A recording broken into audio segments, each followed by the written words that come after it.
साहब पहले तो बताया ना मासूमाना सवाल, ये क्या हुआ? फवाद साहब ने क्यों दिया इंटरव्यू आपके ख्याल में?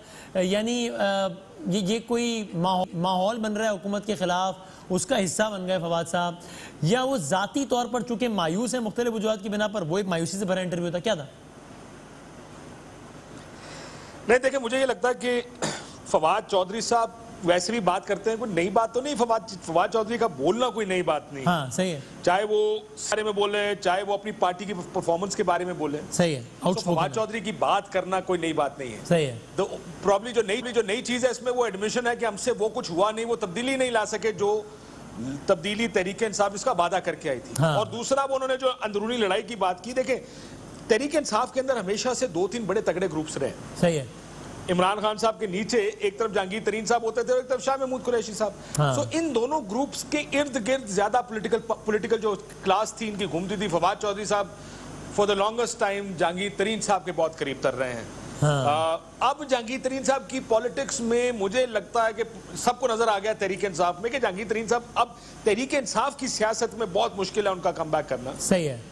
इस वजह से ही नहीं सिर्फ एक पंजाब की कारकर्दगी पर फवाद बड़े अरसे से खत लिखी जा रहे हैं, टीवी प्रोग्राम में आके दुआइयां दे रहा है भाई बस कर दो। सो अब किसने लेकर आनी है रिफॉर्म, किसने तब्दीली लानी है तब्दीली, और रिफॉर्म तो पंजाब के लेवल पर आनी है। किस चीज पर आनी थी? जो पुलिस के अंदर रिफॉर्म करनी थी, वो पटवारी सिस्टम रिफॉर्म करना था, अदालती निजाम रिफॉर्म करना था। अब उसमें जो आपने साहब लगा दिए उनके पास की बात तो है नहीं। ये तो फवाद बड़े अरसे से चीख के कह रहा है ये सारी चीजें। और फवाद चीख के कह रहा है, फवाद के अलावा उनके बहुत सारे साथी जो है वो ऑफ द कैमरा तो फवाद से भी ज्यादा चीख कर कहते ही हैं कि यार ये क्या लगा दिया है, क्या कर रहे हैं। बिल्कुल एब्सोल्युटली। और अब ये फर्क ज्यादा स्टार्क नजर आ रहा है। और जो तो फवाद ने आखिरी बात में आपको एक और बात कर दूं। हाँ। ये जो काना के कमजोर लोग लगाने का, मुझे याद है फवाद साहब के साथ बहुत अरसा पहले ये बहस हुई। हाँ। और मेरा ये व्यू था उस वक्त के परवेज खटक साहब ने पिछले 5 साल जब केपी में इनकी गवर्नमेंट थी, तो 2-3 मौके पर खान साहब को इन्होंने ब्लैकमेल किया, जिसमें बीआरटी एक बहुत बड़ी ब्लैकमेलिंग चिप थी उनके पास, क्योंकि खान साहब कहते थे बीआरटी नहीं बनानी। सही। खटक साहब ने अनाउंस कर दिया। शेरपाव साहब की पार्टी, आपको याद होगा धरने के कंटेनर पर क्या बात कही खान साहब ने शेरपाव के बारे में। आफ्ताब शेरपाव एक करप्ट आदमी, उसका बेटा उससे बड़ा करप्ट आदमी, और फिर वही आफ्ताब शेरपाव केपी के काबीना में शामिल हुए इमरान खान साहब की।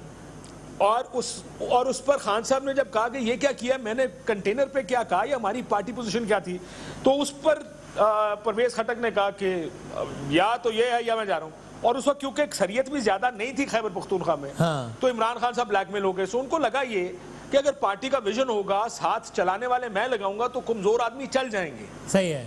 वो नहीं चलते। खैबर पख्तूनख्वा में भी एक तगड़ा परवेज खटक था जिसके पास एक्सपीरियंस था। सही है, ठीक है। अब पंजाब में वजीर आला उस्मान बुज़दार ने ये एक्सपोज कर दिया इस चीज को कि कमजोर आदमी नहीं चल सकता। या फिर कोई कॉम्बिनेशन ही बना लेते हैं मेरे आप में कि चलो अगर थोड़ा निस्बतन कमजोर, कुछ अहलियत का भी इम्तिजाज होता, कमजोर भी और नाअहल भी तो बिल्कुल ही बड़ा।